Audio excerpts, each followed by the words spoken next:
نحمدہ ونصلی علی رسولہ الکریم اما بعد فاعوذ باللہ من الشیطان الرجیم بسم اللہ الرحمن الرحیم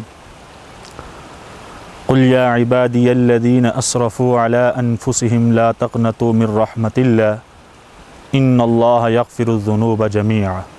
صدق اللہ العظیم۔ محترم سامعین، اکثر لوگ یہ سوال کرتے ہیں کہ ہم بھی اچھے اور نیک انسان بننا چاہتے ہیں، پکے مسلمان بننا چاہتے ہیں، لیکن کیا کریں، ہم بڑے گناہ گار ہیں، ہم نے بڑے گناہ کیے ہیں،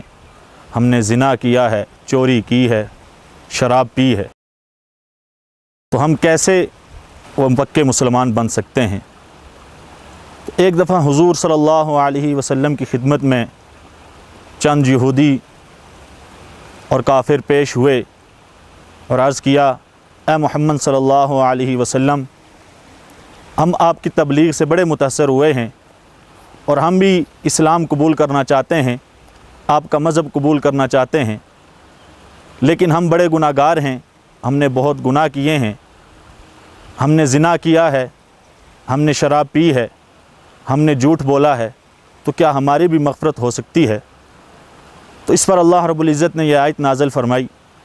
قل یا عبادی الذین اسرفوا علی انفسهم لا تقنطوا من رحمت اللہ ان اللہ یغفر الذنوب جمیعا۔ اللہ رب العزت فرماتے ہیں کہ اے میرے وہ بندو جنہوں نے اپنے نفس کے اوپر حد سے زیادہ ظلم کر رکھا ہے، گناہ کر رکھے ہیں، وہ میری رحمت سے نا امید نہ ہوں کہ میں سارے گناہوں کو بخشنے والا ہوں۔ اس کے ضمن میں بخاری شریف میں ایک واقعہ لکھا ہے کہ بنی اسرائیل میں ایک شخص تھا، اس نے 99 قتل کیے تھے۔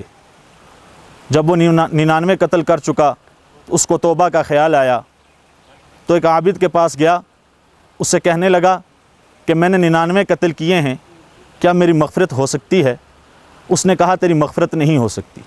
تو نے تو 99 قتل کر رکھے ہیں، اور اس شخص نے اس عابد کو بھی قتل کر دیا۔ پھر وہ ایک عالم کے پاس گیا اور ان سے پوچھا کہ میں نے 100 قتل کیے ہیں، کیا میری مغفرت ہو سکتی ہے؟ انہوں نے کہا ہاں ضرور ہو سکتی ہے، لیکن اس کی ایک شرط ہے کہ یہاں سے کچھ دور ایک نیکوکار لوگوں کی بستی ہے، اس بستی کے اندر چلے جاؤ، توبہ استغفار کرو، اللہ تعالیٰ تمہاری توبہ قبول کر لیں گے۔ اب وہ شخص اس بستی کی طرف چلا اور راستے میں اس کی موت ہو گئی، اور جنت اور جہنم دونوں کے فرشتے آ گئے۔ جنت والے فرشتے کہنے لگے اس شخص کو ہم لے کے جائیں گے، اور جہنم والے کہنے لگے اس کو ہم لے کے جائیں گے۔ اب دونوں کے اندر جب جھگڑا ہوا، دونوں فرشتے اللہ تعالیٰ کی بارگاہ میں حاضر ہوئے، تو اللہ تعالیٰ نے ان کے درمیان فیصلہ کیا، جاؤ اور اس زمین کو ناپ لو، اگر یہ نیکوکار لوگوں کی بستی کے قریب ہے تو جنت والے لے جائیں، اگر گناہ گار لوگوں کی بستی کے قریب ہے تو اس کو جہنم والے لے جائیں۔ اب وہ فرشتے آئے، جب انہوں نے زمین ناپی تو وہ شخص جو توبہ کی نیت سے جا رہا تھا وہ نیکوکار لوگوں کی بستی کے قریب تھا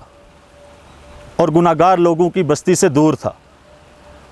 تو اللہ رب العزت نے اس کی مغفرت کر دی۔ تو اس لیے جو شخص جس نے گناہ کیے ہیں، اگر وہ نیک زندگی گزارنا چاہتا ہے تو اس کے لیے شرط ہے کہ وہ توبہ کرے، اور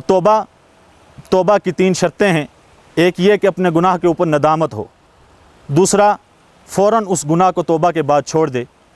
اور تیسرا یہ کہ اس گناہ کو دوبارہ نہ کرے، تو اللہ رب العزت اس کی توبہ قبول فرمائیں گے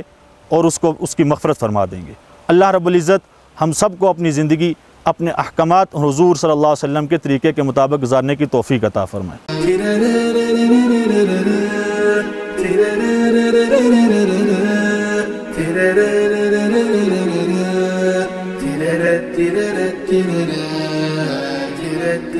تیرے